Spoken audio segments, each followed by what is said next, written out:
มาเบิ่งวิธีใช้รีโมทของไฟนักบินอวกาศกันว่าแต่ละปุ่มใช้จังไดไผที่บ่ฮู้วิธีใช้ต้องมาเบิ่งคลิปนี้เลย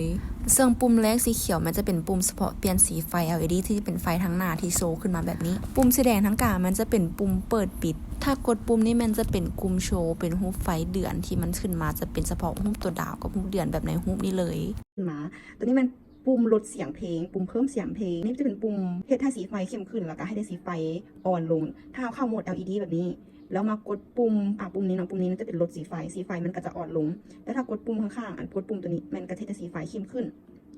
ดึงกดค้างเพลงแล้วก็ปุ่มกดเพลงให้เพลงมันเลื่อนเป็นเพลงต่อไปถ้าเวลาที่เชื่อมกับบลูทูธปุ่มทางเทิงนี้แมนจะเป็นปุ่มที่เฮ็ดให้แสงไฟเคลื่อนไหวขึ้นถ้ากดไปจำๆแล้วไฟมันก็จะเลื่อนไหวขึ้นแต่ว่าถ้าอยากให้ไฟค้างมันกดจนจำๆเลยจนกว่าจะเห็นไฟค้างแบบนี้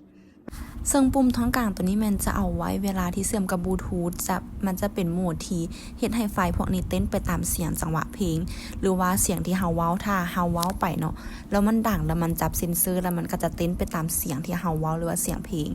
เวลาเข้าปุ่มนี้มันให้กด2เทื่อถ้ากดเทื่อที่1มันจะเป็นโหมดปกติแต่ถ้ากดเทื่อที่2มันจะเต้นไปตามเสียงเพลงหรือว่าบางเทื่อเฮาเดี๋ยวมาลองเบิ่งกันว่าเวลาที่มันเต้นไปตามเสียงเพลงไฟมันจะเป็นประมาณใด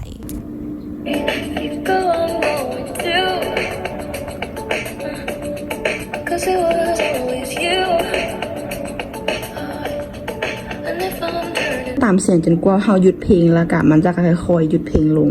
แล้วถ้าอยากเอาตัวใดตัวหนึ่งออกแม่นให้กดเข้าตัว LED เนาะแล้วก็สมมุติอยากตัวเดือนออกแม่นกดเข้าตัว LED แล้วก็เปิดเพลงแล้วแสงไฟมันก็จะเต้นไปตามเสียงเพลงแต่ว่าจะบ่มีตัวเดือนถ้าอยากเอาตัวเดือนออก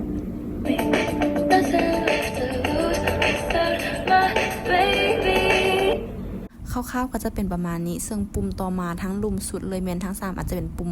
ตั้งเวลามันจะมี30นาทีมี1ชั่วโมงมี2ชั่วโมงเราสามารถเปิดได้แล้วก็จนกว่ามันจะดับไปเองเนาะถ้าตั้ง1ชั่วโมงมันก็ผ่านไป1ชั่วโมงแล้วก็มันก็จะดับสำหรับรหัสเวลาเปิดบลูทูธเสื่อมเพลงเนาะแมนให้เข้ารหัสเสื่อมรหัสตัวนี้เลยมันจะมีให้รหัสตัวนี้ขึ้นมาแล้วก็เสื่อมเข้าในบลูทูธของโทรศัพท์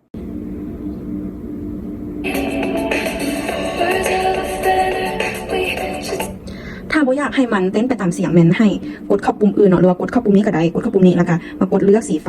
กดเข้าปุ่มโชว์เป็นรูปดาวแล้วก็มาเลือกปุ่ม LED ถ้าอยากได้แสงแบบนี้เราว่าให้มันเต้นไปตามเสียงเพลงแล้วก็มาเปลี่ยนสีได้ตามนี้เลยเปลี่ยนสีได้ตามปุ่มบนนี้